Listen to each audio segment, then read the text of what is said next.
काँग्रेस आमदार हिरामण खोसकरांनी पवारांची भेट घेतली। पुण्यातील पवारांच्या मोदी बाग या निवासस्थानी जात भेट घेण्यात आली आहे।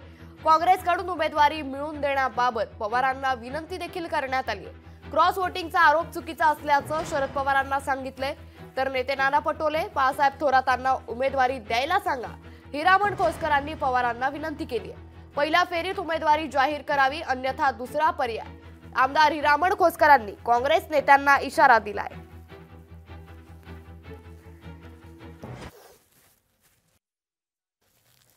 पवार साहेबांना मी विनंती करायला आलो। इगतपुरी मतदारसंघाची उमेदवार मी काँग्रेसकडे मागतो, वारंवार जातो।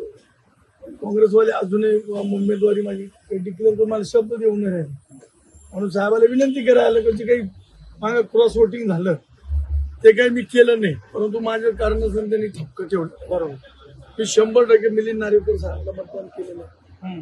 तेच साहेबाला सांगायला आलो की मला काँग्रेसकडून उमेदवारी द्यावा। नाही, ते काय केली नाही केली आहे हा निवडणुकीमध्ये ठरेल।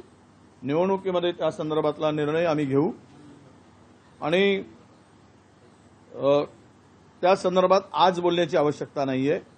एक 8-10 दिवसामध्ये या संदर्भातला निर्णय आमचा पक्ष आणि आमचे हायकमांड घेणार आहे। लोकशाही मराठी ऐका, पहा, जागरूक रहा।